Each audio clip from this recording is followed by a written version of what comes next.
Guest is Scott Wheeler. He is the executive director of the National Republican Trust PAC, and he is also the author of a couple of books promoting decline, Obama versus America, Shadow Government, What Obama Doesn't Want You to Know About His Czars. And today we want to talk to him about he feels that Obama has staged a coup d'etat. Scott, welcome to today's issues. Hey, great to be with you guys. A political coup d'etat, not a military coup d'etat. Scott, tell us about your organization.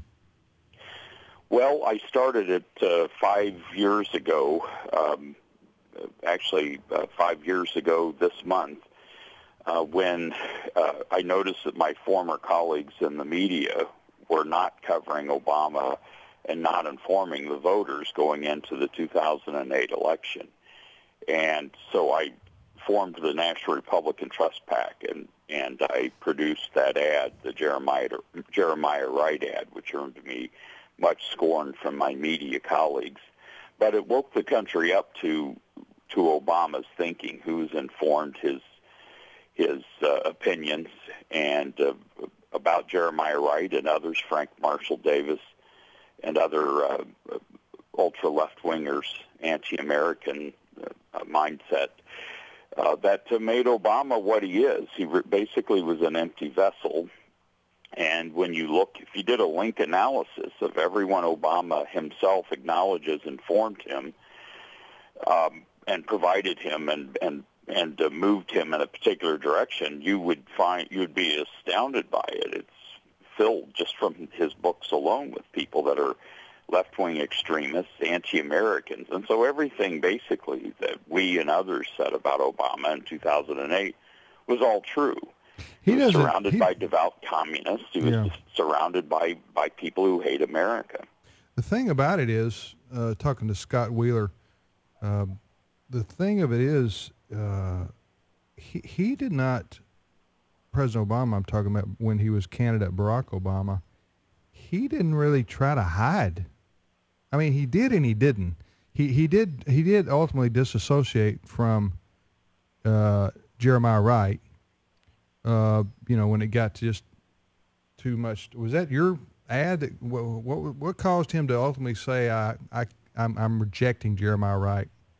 Well, he first said he could no more distance himself from Wright than he could a family member. Right. And I then remember when our ad came out and he became a political liability, he chucked him pretty quickly. It upset Jeremiah Wright, didn't it? He was thrown under the bus. He seemed to understand at the time, and then later was back in the White House for a meeting with Obama, which I think an author named Klein wrote in a book that came out a couple of years ago. He pointed out that Wright had actually had a private meeting with Obama after he became president, and so he didn't really distance himself. But what's surprising is he didn't lie about who he was during the election. He just didn't say anything, and then every once in a while something would effervesce to the top, such as his remark to Joe the plumber about spreading the wealth around. Well, those things didn't really accumulate. And all we really had were the two books he had written about himself. And those were very informative. And as I said, if anyone had done a link analysis chart. You've used that phrase a couple of times. For those of us that may not realize exactly what it is, what exactly do you mean by a link analysis? It would be if you built a chart and you put Obama in the middle, and then you drew lines to those who had the most influence. And when I say the most influence, I'm saying just use who he says had the most influence over him. You would find a coterie of anti-Semites, anti-Israel, anti-Jewish people. You'd find the large portion of them were anti-American, 60s revolutionaries and counterculturists, and most of which were communist. And these weren't traditional Democrats. Right. They aren't the kind of communists we refer to, like Democrat Party hacks who are who are really suppressing their communist label. These were people who were devout communists who wrote about communism and wrote about the revolution that would bring communism and liberate America, et cetera, et cetera. He was surrounded by these people. Yeah, the other thing is then candidate Obama said two things that, one, maybe not planned, that is a statement to Joe the plumber that he was going to spread the wealth around, which is a basic tenet of communism. And secondly, it just is. It's a basic tenet of communism. I mean, I'm not saying he's Karl Marx, but I'm just saying that, Scott's, that's just true. And when you point that out, people are like, oh, freak out, you're name calling, you're smearing a man's reputation. No, we're not. We're just saying that is true. Right. That spreading the wealth around, that ideology is a basic tenet of communism. Secondly, what he said was, President Obama, this leads us to what we were going to get into now with you, Scott, about what he's done, President Obama has done with the czars. But the other thing he said was he wanted to fundamentally, these were his words, fundamentally transform America. Mm-hmm. Okay. You have a president who says he wants to fundamentally transform America. That's extreme language. Not we want to improve, we want to get better, we want to do whatever. Fundamental means radical, means basic change. Transform, that's a pretty big word too. That means complete makeover. Right. And nobody had ever said that before. In government that I know of, Scott, especially running for president. So from that respect, he was open about what he wanted. Maybe he didn't particularly define what he meant by that terminology. But anyway, go ahead. Well, I think what's even more troubling is that no one asked him what he meant by that. Well, they'd be a racist if they did.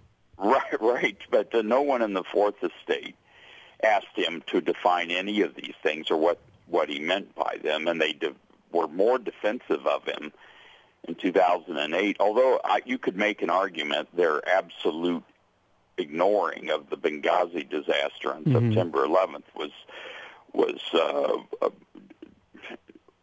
they went beyond the point of being shameful. And as I point out frequently, the press is not liberal like we say they are. They're a Democrat Party press, because when Democrat Party corruption and politics has to deviate from liberalism and leftism, they go right along with it. The classic example was in 1992. The second or third biggest issue of the 92 presidential campaign that pitted Clinton against George H.W. Bush was human rights in China.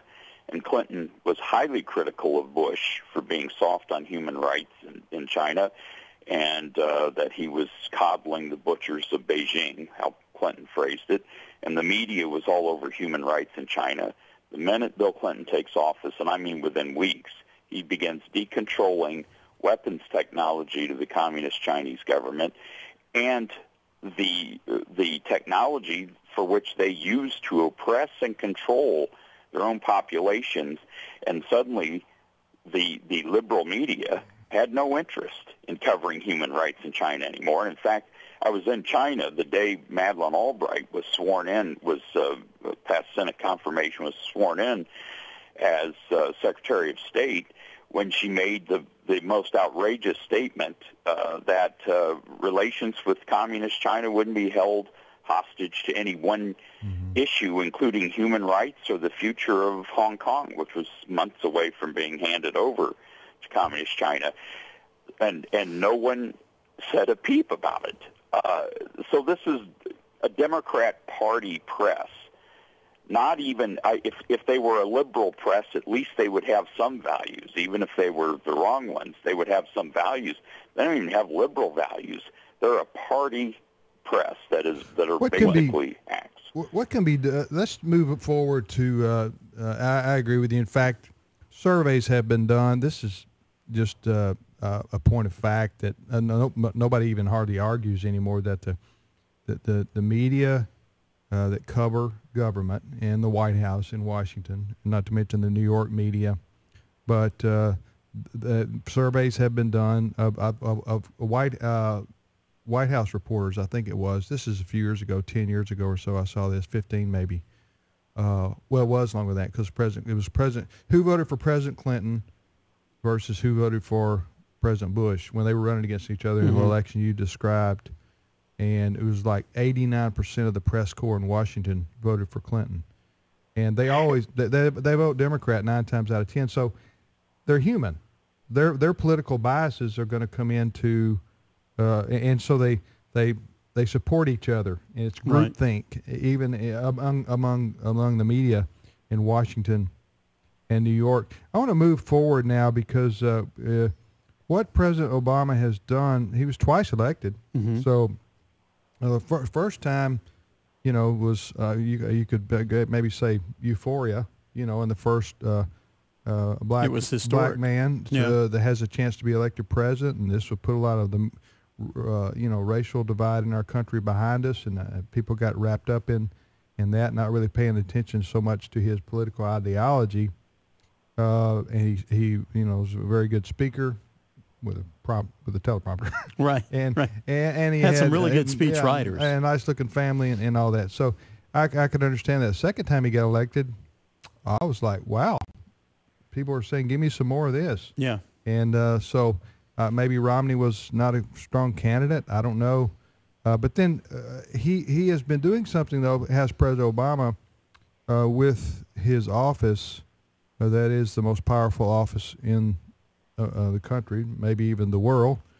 But by using it to sort of circumvent the legislative process, using czars.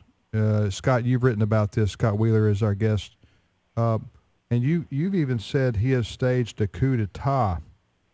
What do you mean by that exactly?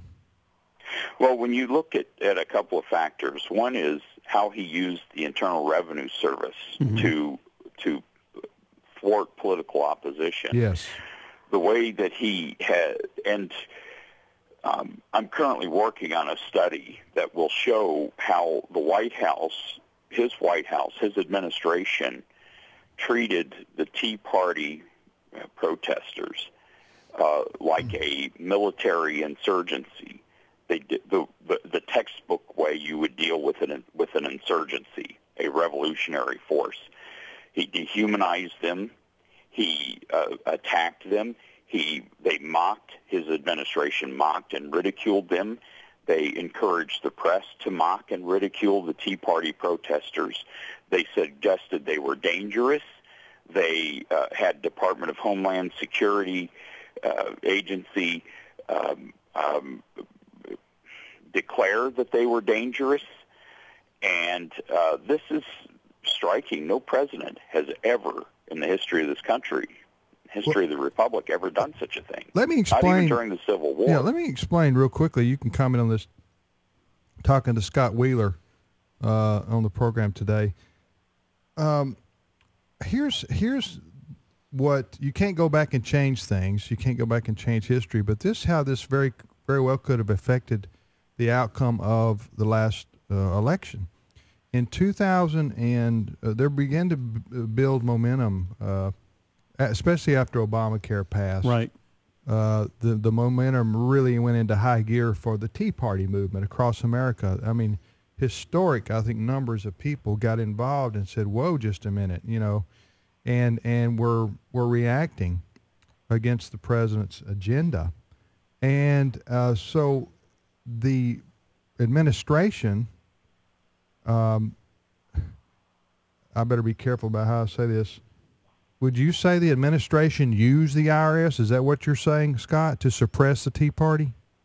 There's no question about it. They've acknowledged it and apologized for it. Okay, so you see, if you're suppressing, if you're targeting the Tea Party, denying them, for example, 501c3 status, intimidating their leaders, auditing the people involved.